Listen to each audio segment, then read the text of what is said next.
Welcome anyway, Peter. This is Mighty Peter. Thank you for being here. And Thank you, Professor Latinx. yeah, I love this.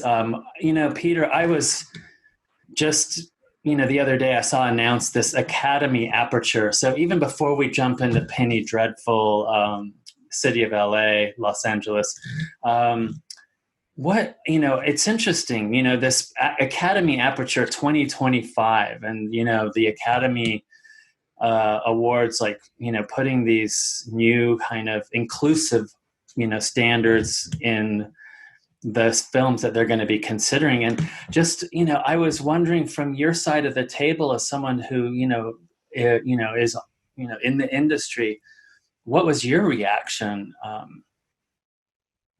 I was surprised because I don't know that I heard like any chatter about it.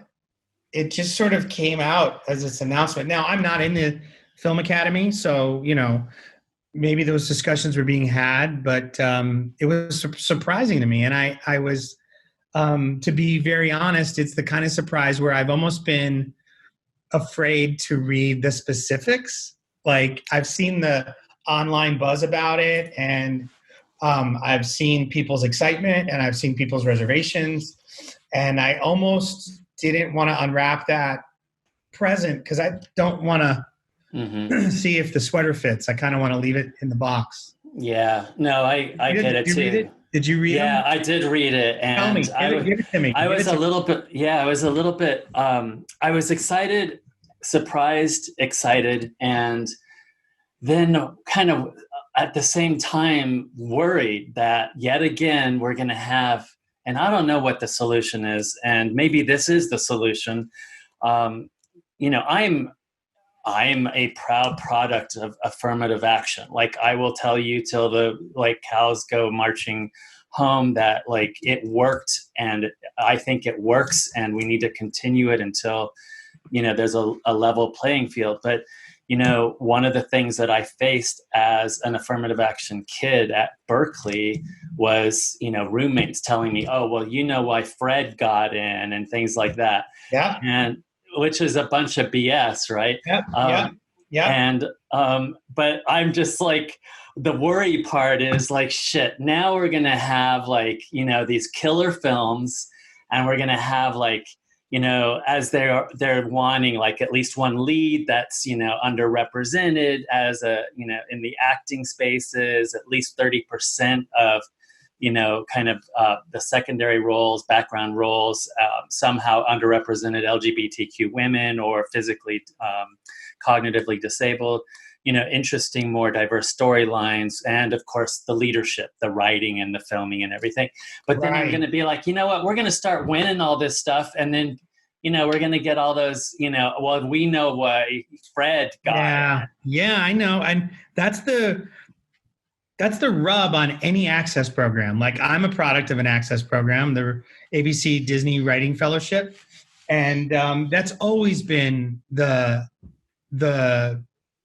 back edge of that sword, which is not only, well, we know how Fred got in, we know how Peter got in, but also it immediately diminishes our contributions by saying that otherwise we wouldn't. And then it creates also a second class, especially in the writing world, where there's many, many stories of showrunners and other producers talking about, oh, you're the diversity writer, kind of cool your jets. And so it does a lot of potential damage, even though it comes from the right place. And I guess that may be psychologically why I didn't want to read the specifics, right? Because I was like, I'm just going to try to live in this abstract world where it's awesome. And but I kind of knew it would have that. However, before we move on, I'll just say this: of late, what I've been trying to say and then do is this idea that we, being anyone in the world who's not a part of the majority, we make your stuff better when you include us. When I include someone into my process that's not like me, it makes it better because I get a different point of view. I get different facts. I get different set of circumstances. It makes my stuff better. And I think if the Academy rules end up making movies look more like the world looks like when you step outside into the street, then I think that's good. But I definitely brace myself. I'm even hunching my shoulders as I'm talking to you because I'm thinking about like, here we go. And also where's the SNL sketch or the Lalo cartoon where, the Latin lead will still get killed in Act 2, but at least they will have spoken a lot before they get killed. Oh my God, you're my right-hand man. What happened to you? He got blown up. We gotta avenge his death. That's the only way we're gonna end this movie, is if I avenge his death. Tom Cruise has got to avenge Vin Rhames' death. That's got to happen. Right. Yeah, but just enough airtime to make that Academy qualification, right? Yeah. Hopefully it's a diverse script supervisor on the other side of the camera who's counting the amount of lines, and she can wave her hand when it's time to say goodbye to that character. Right. All right, let's shift gears. So Penny Dreadful, City of Angels. I know, we've been dying to kind of talk about this show. 10 episodes, full season, and then bang, canceled, right? Right.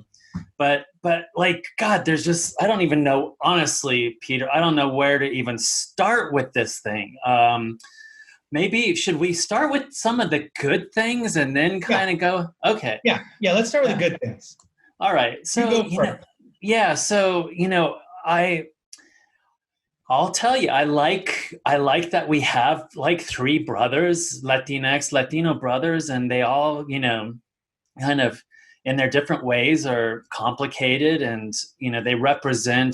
they do represent certain types. Like we have Raul as the kind of activist union organizer. He's woke. And then we have Mateo, the younger brother, who's like, lured over to the kind of dark side as they're kind of showing it with the Pachuco world and the gang life.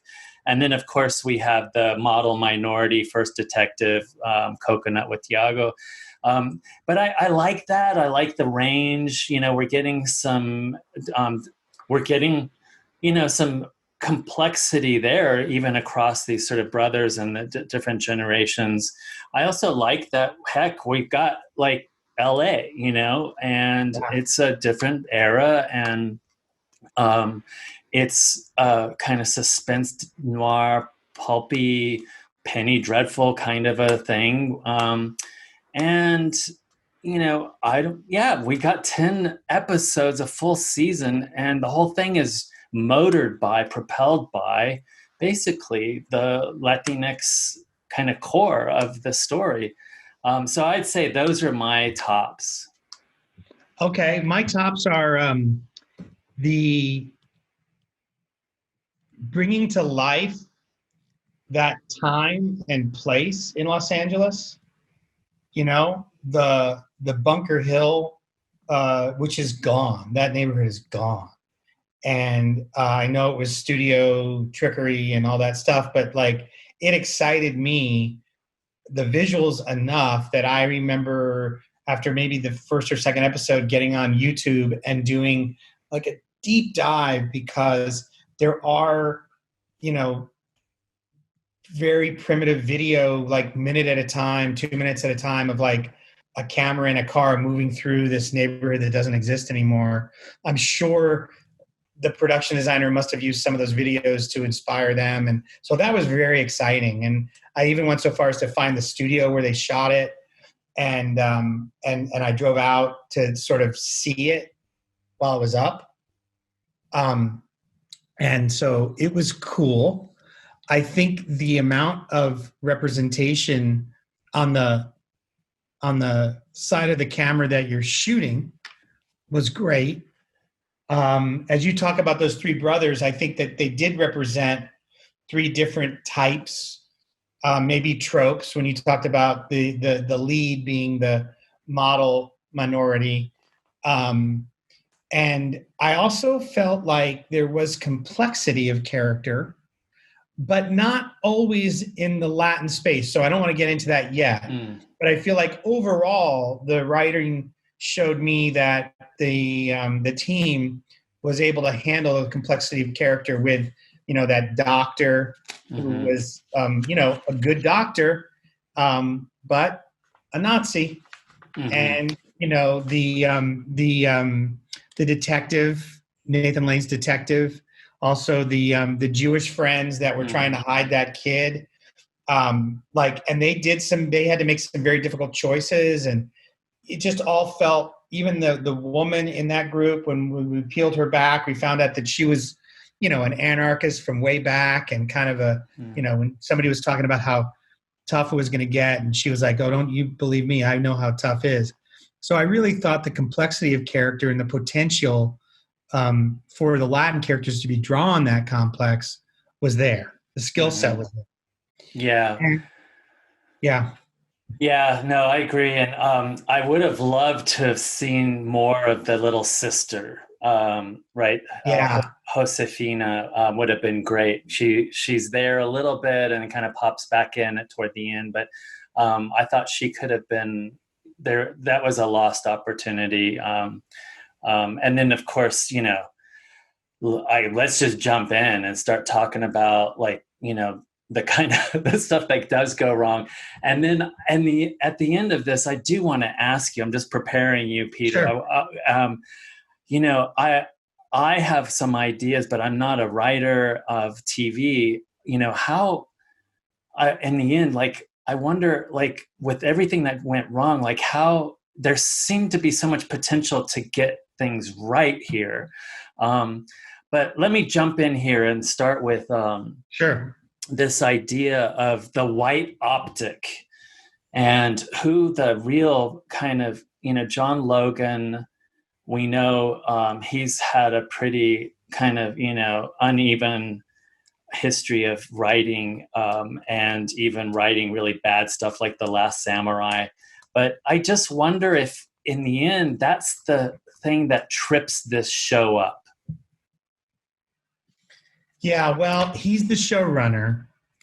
And so as much as you read about showrunners now that you didn't read about them 10 or 12 years ago, like when I was first coming up, there was an executive producer and a head writer. And I think nominally I remember somebody being called a showrunner. I don't know when the term first became sort of the nomenclature of the land, but things do run through that person. They run through that chair. And as you said about Last Samurai and Skyfall and just the optics, even if the storytelling is sort of tight and compact and makes sense and it's sort of unassailable, you can't kind of point to something and go, that's lazy or doesn't work. But in terms of the lens, I'll give you one example without being critical, but more like wishing. Like, I wish, talk about the daughter, that's such a trope of the Mexican-American experience, right?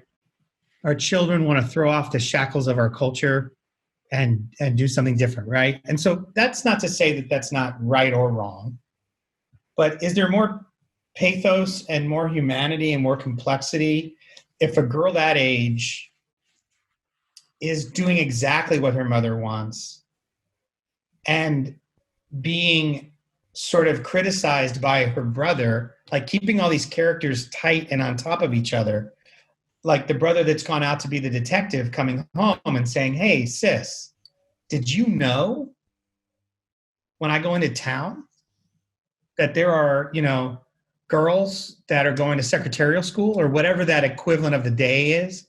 And to have that, both of those characters then deepened and the conflict become richer as she doesn't immediately perform to the signposts of the trope, as an example.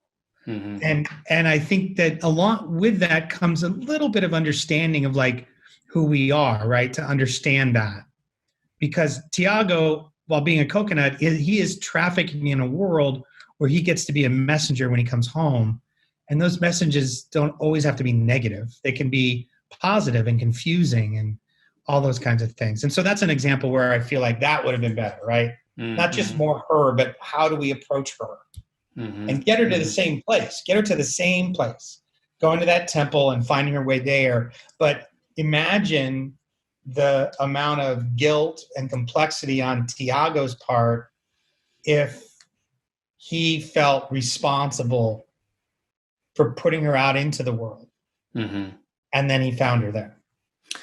Yeah, I love that, Peter. And I think it also speaks to, some of the mainstream critics tried to put their finger on this, but they didn't quite, of the show. And when they said, there's just too much stuff going on here, there's too many threads, there's too many plots and subplots. And I just wonder if they had allowed that space of the Latino family and the range and the complexity of the stories kind of really breathing, and kind of pushed out some of those other ones, if we might have had a stronger narrative in the end. Right. I agree. I think so.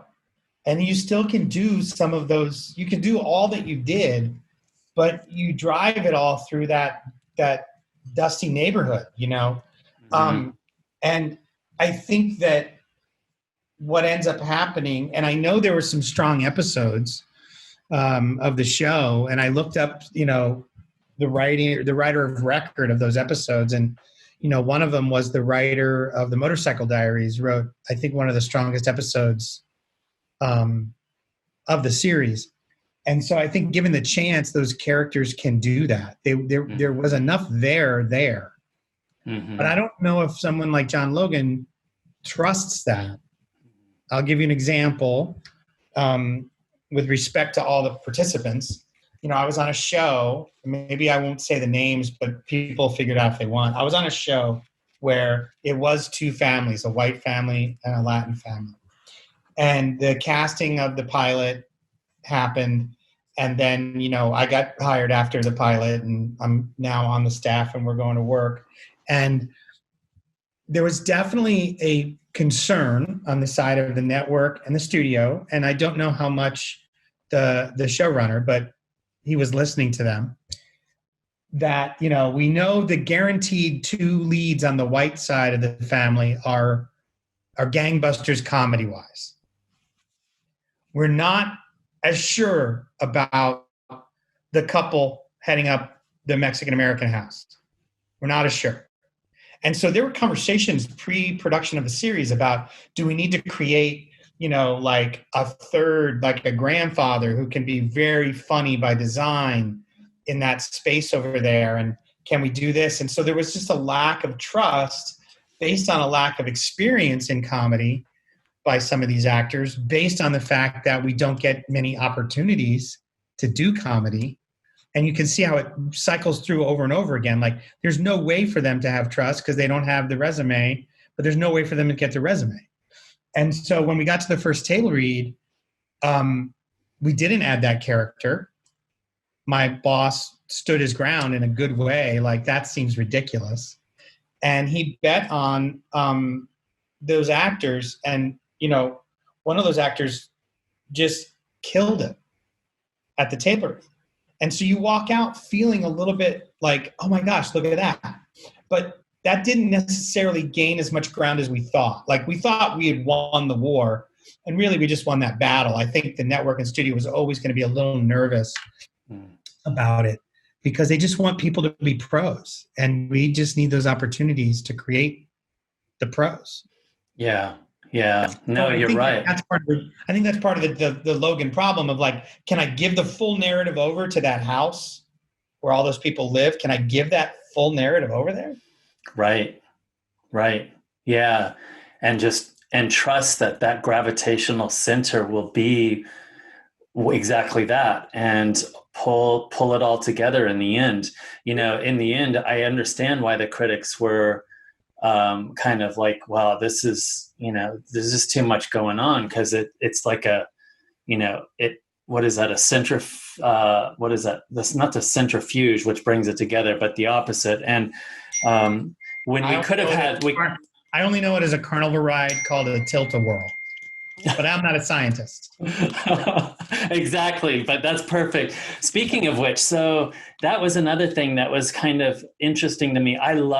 Don't get me wrong, I love our music and our traditions and our history, but there were moments when we had like the kind of the dance, the big band, the Crimson Cat, and it just felt like kind of a Hollywood version of it did. It felt like one of those things. It reminded me of, and just so people who haven't seen it know, like you would show up to this, the camera would arrive at this dance club, and like there would be 3 to 4 couples that were on the street dancing. Like they couldn't even wait to get inside. They were dancing on the street. And then there were these moments where like the mother, and I don't care what era you're in, no one in their 20s wants their mom to go to the dance club they go to ever.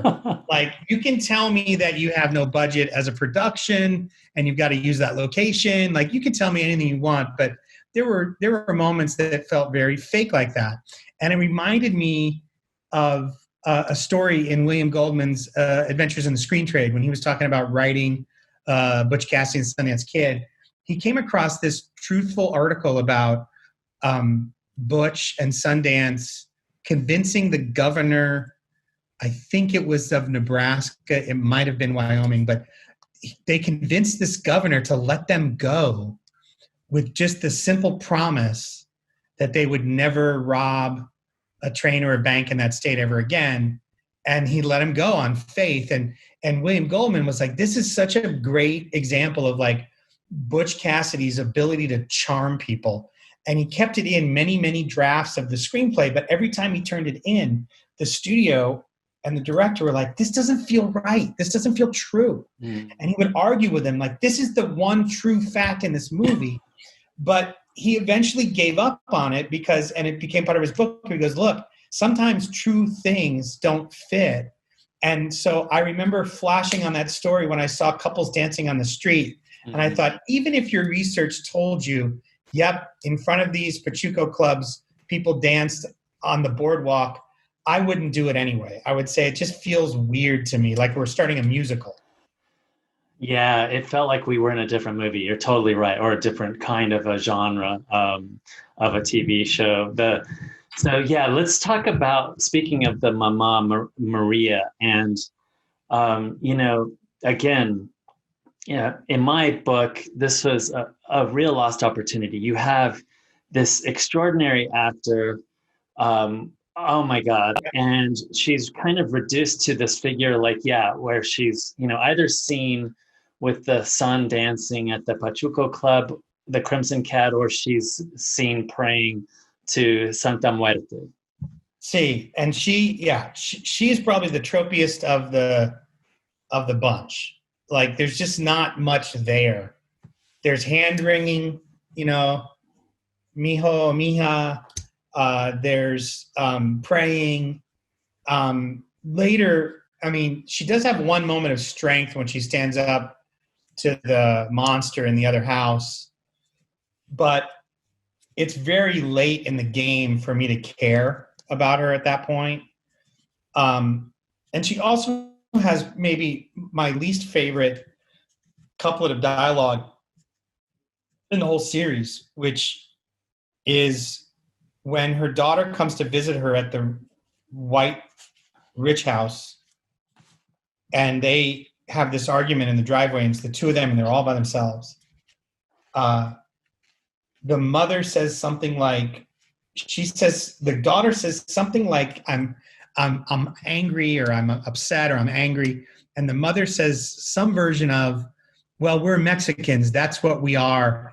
And I thought, when would we ever together at a 2-person conversation say that?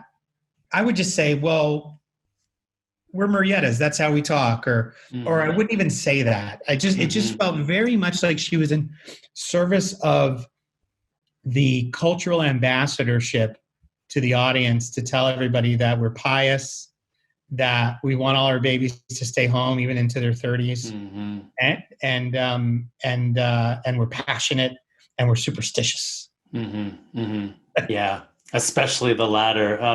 That movie. I mean, this TV show. If there's anything that kind of resonates beyond the moment of watching, it is this kind of weird primitivism, right? Where, again, maybe it's the white optic working, but we have this odd kind of leather-clad Magda who's upset with her sister Santa Muerte, and that's the kind of the seed, the catalyst for the entire narrative. She's upset with her, and then saying in the same breath, like, "Are you going to try to stop me?" But knowing that Santa Muerte at this point in her characterization doesn't care.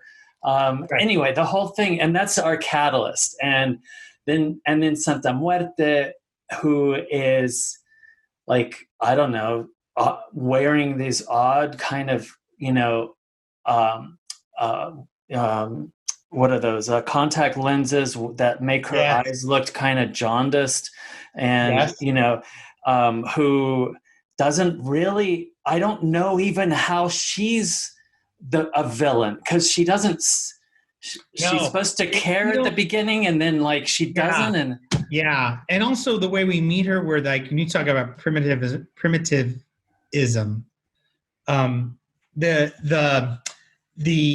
the garage shed where all that shrine is, like, and again, I think to myself about these things in this way. I think, and this kind of goes back to something we were talking about earlier, which is, we make your stuff better by including us, and we can be anybody you're not.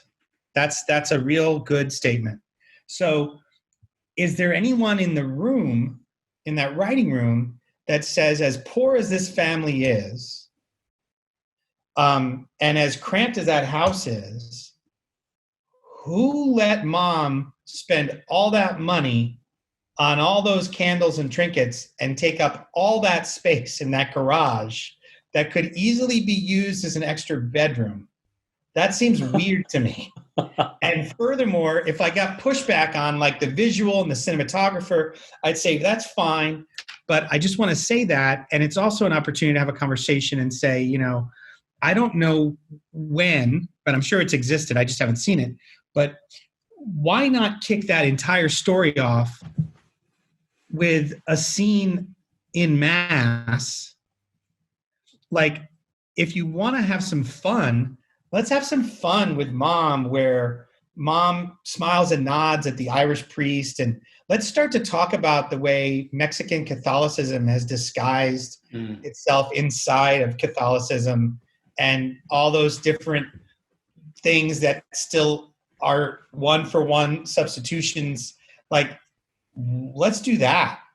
If you did that and we saw mom walk home and then mom goes to a shrine, you're kind of already a little bit more grounded, I think. Yeah, no, I agree.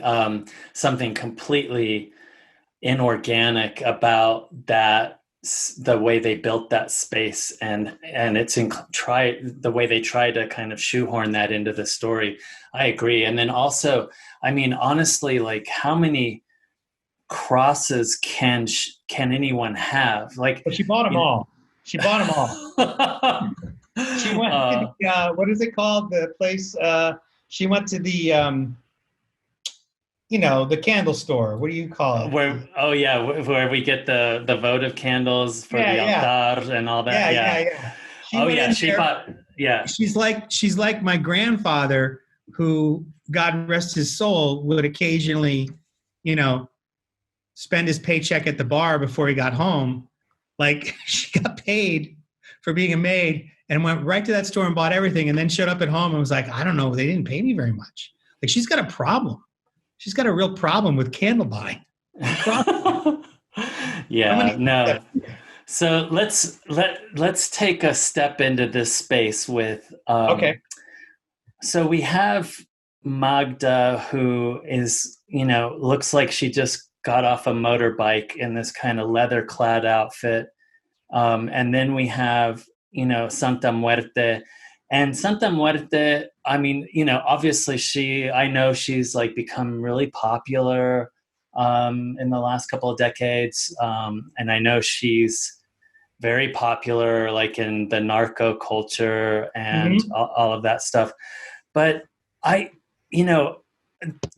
one in and of her itself as a rewrite of that saint, she's just not interesting if we're going to take her for who she is within the story world. But secondly, the rewrite really has absolutely nothing to do. I mean, she could have been, yeah. At all. Well, tell me what you like, because you're right. Much more popular in the last couple of decades than when you and I were pepitos. I don't remember hearing about it much, if at all, as a child. Just me personally. Yeah.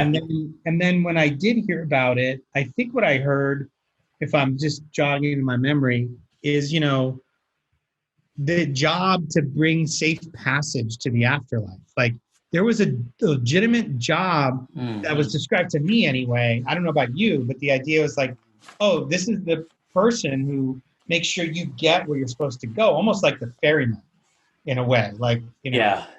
What do you remember about her?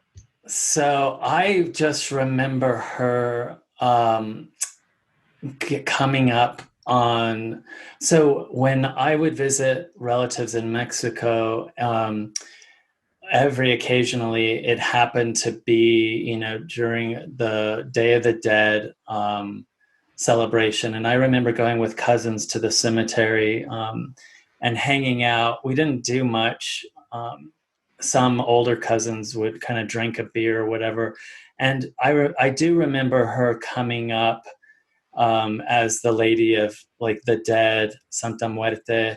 But I don't have much beyond that until I got, became older and I was in college and then later when I became when I kind of understood things. But to me, she was just like a part of all of that, which was really not like horror and death as like the end of things. It was just part of Day of the Dead, and it was fine, just like everything else at Day of the Dead. Yeah, and I don't know if the version of the character that was created in City of Angels, I don't know if it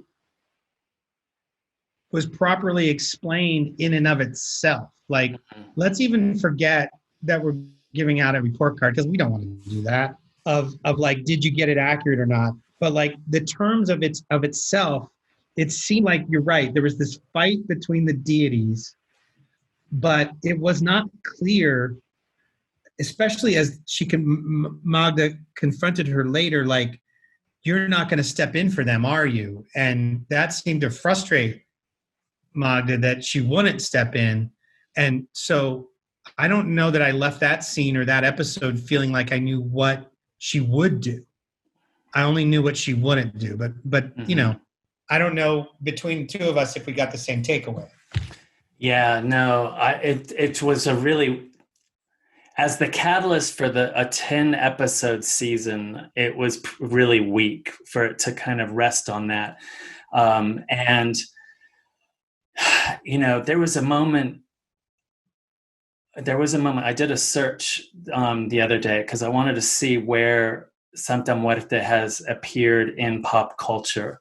Okay. And Breaking Bad, there was an episode that I was reminded of in Breaking Bad where, these Tuco, the twins, these cousins go out, and it was I think the first episode of the third season. Anyway, I remember that episode. Yeah, and these villagers kind of crawling on the ground, and then they see what's going on, and they start crawling on the ground, and then they go in, and there's a sort of adobe space, building, and they go in, and there's an altar, and they, pray.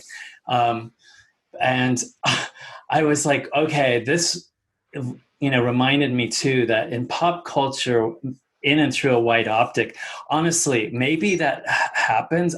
But I have never seen, the only thing I've seen with really devout Catholics has been in like Mexico and the pilgrimage, where you see folks on their knees. But I have never seen this really weird crawling on ground. And maybe it exists, but if that's the only kind of representation that we're getting in the entire sort of season of Breaking Bad for a kind of alternate or a different kind of Catholicism within Catholicism, it's pretty freaking bizarre. And it's all that primitivism that we were talking about. Yeah. And it brings me back to, the City of Angels, because again, as a boogeyman, it doesn't work. And then even in a kind of primitivism, I'm not even sure it works. If it's a Hollywood primitivism and a white optic, I think it even fails there. I think it might. I think you're right. But you know what you just did? Because we always want to talk, and we've talked a lot to each other about, being positive, right? And yet we're going to tell the truth. And yet we're going to tell the truth, right? And it's going to be our truth, and we are going to hold space for anyone else's truth too. So I agree with everything you're saying. As a boogeyman, it doesn't work. And I guess one of the unanswered questions, as I'm looking to try to make it work, is the boogeyman is a white lady. Now, Natalie Dormer, on the side of talking about positives, she's a great actress. I don't know that I've seen her in anything, till this. I looked her up during the run of the show, and I remember seeing her credits and going, oh, right. But even within the confines of this show, for her to play those multiple roles, and especially the attaché to the city councilman, like that with the Pachuca, with Magda, like that's some great work. I thought she did. But I come back to the boogeyman being the boogeyman for the Mexican Americans is a white lady is interesting, because I say that on purpose that way, because I don't want to necessarily throw that out of hand. If you were in a writer's room and let's say we didn't know we were casting her, that's an interesting component to go like, yeah, maybe the white woman is the boogeyman to these people, to this woman who works as a maid for white people, and to this people that's, been pushed into a neighborhood. And, like you go, let's not throw that out of hand yet, but we have to own it if we're going to do it. Yeah. Like we have to talk in somewhere in those 10 episodes, it has to come out that like, that is the scariest thing in the world, right? The white person who means well or something. Like somehow we've got to draw ourselves towards it in a way. Yeah. Or yeah. We've got to like not make Natalie play a Pachuca. Like there's got to be some decisions in here that'll help us identify and relate, but I don't think they were there and they didn't feel consistent. Yeah, that's a really great point, Peter. And in fact, come to think of it, and of course, I'm sure, people in writers' rooms after the fact and watching shows kind of like, oh, shoot, I could have done it better this way. But I just wonder if in the end, Magda as the kind of villain should have been where the focus and energy and life should have been, because the Santa Muerte does feel like an add-on even there in that space. And do we even really need Santa Muerte? As, she's been kind of distilled and reconstructed? I don't think so. I almost feel like, now this is a deeper dive, but, the original Penny Dreadful was set in Victorian England when Penny Dreadful was a thing. And part of it was taking these monsters and recontextualizing them in horror in that space. And so even though we've shifted time and culture, we're still calling it Penny Dreadful, but City of Angels. I wonder if the Santa Muerte was like the only sort of thematic connection was this is this myth. This is this monster recontextualized into this world. That's what we do on Penny Dreadful. But, I think that it could have been held up to some more scrutiny and some more development that would have really made it, challenging. And I think, as you and I were talking the other morning about horror movie tropes and things like that, and some colleagues of ours, the idea of a white woman being the monster feels culturally correct, but it doesn't feel taken advantage of in the space that we just watched those 10 episodes. Right. Okay. So instead of throwing Santa Muerte out kind of with the bathwater here, we're saying, we should have done more, and it could have been much more compelling. And if we had had more as the catalyst and as our kind of touchstone throughout the narrative, it would have sort of held together better. And if we had given a little more breathing room to the Latinx community and the families and the interactions, that gravitational center would have been there. And, it would have brought out all the things that you and I identified as really loving. By the way, I will say this before we sort of wrap up. I love seeing, the one time I did love seeing Maria, the mama, was when she was on the bus. And it reminded me of an LA that hadn't, it wasn't just freeways and redlining that was destroying our working class communities. It was the car industry, right? Yes, for sure. I love that moment too. It felt very much modern. It felt like that still is a bus ride. That same show a different show that I worked on was at 20th Century Fox, and I live in Hancock Park, and it's funny in a way, ironic maybe. I had a teenage driver, and I had to give him the car, and we didn't have cars for everybody. And so there was a couple of weeks where I took the bus to work from Hancock Park into Culver City.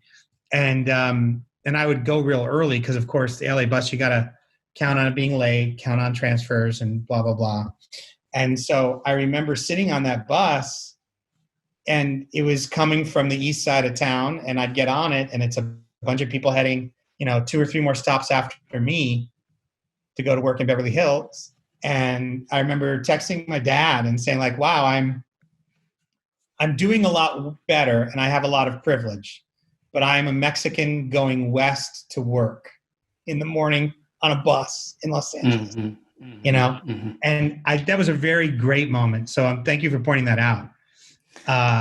Yeah, I think that along with those moments we already identified, and what not to like bring academic jargon, but I call it the ethno-racial pause in some of my other work. That's the heart of this of City of Angels. And I think they needed to kind of allow also, like we just talked about, a little more breathing room between Magda and Santa Muerte. And we probably would have a show that was going to be renewed right now if that had been the case. I think so. And I think that, it has some good performances in it to end there. Not just Natalie, but I thought Nathan Lane did a great job. Yeah. I thought the woman that played the Amy Madigan's daughter, she was complex and did some really nice work. I think she, by the way, would be the character that I would want to use if we were going to go ahead and make and own Santa Muerte as a white figure. She would be the person that I would want, because of her relationship with Tiago, to see it and to ask that question. Wait a minute, this is yours, but she's white. what's up. Like that would be amazing. Yeah, that you called it for sure. And so I think that's all real interesting and cool. I also think that those actors that played the Latin parts, you can feel their enthusiasm for not just 5 to 6 lines. You could feel them being excited that they got to, walk down a street and, have full stories and things like that. Yeah, definitely. And of course, Adam Rodriguez, we love that guy. And Yep. You're right, though. Jessica Garza as Josefina. She deserves a lot more there. She's, she could definitely carry her own. But that last point you made about Santa Muerte as the white love interest, wow, that would have been pretty magnificent, and also spoken to all sorts of interesting kind of interracial issues as well in a really organic way. I don't know, Peter. I think I loved our discussion right now. I hope other people that join us. I hope too. Yeah, I look forward to us doing this, and I feel like it's such a refreshing moment to take stock of what's out there. And we're going to talk about TV shows, but books and comic books and movies and just all of it. But I feel like we're going to make what we do is fun for people to listen to, hopefully, not too academic, and also a part of the solution, because we should be having these kinds of conversations that aren't like down with it or up with it, but just like, hey, here's the latest movie. Like no one gets to review a Tom Cruise movie. He's come up twice in our show today. Interestingly enough, I don't know why I have Tom Cruise on my mind, but like nobody reviews a Tom Cruise movie with the guillotine over his blade over his head, saying like, hey man, there's no reason to do any more of these. It's just that was good, or he's done better. And I think part of us deserving more is also deserving the space to talk about, hey, here's this show, here's this book. This was great, this wasn't. And that's right. We're going to make stuff that's good, and we're going to make stuff that's kind of creaky, and that's how it's going to go. Awesome. Mighty Peter, I love talking with you. And Me too, I'm going to wrap this one up.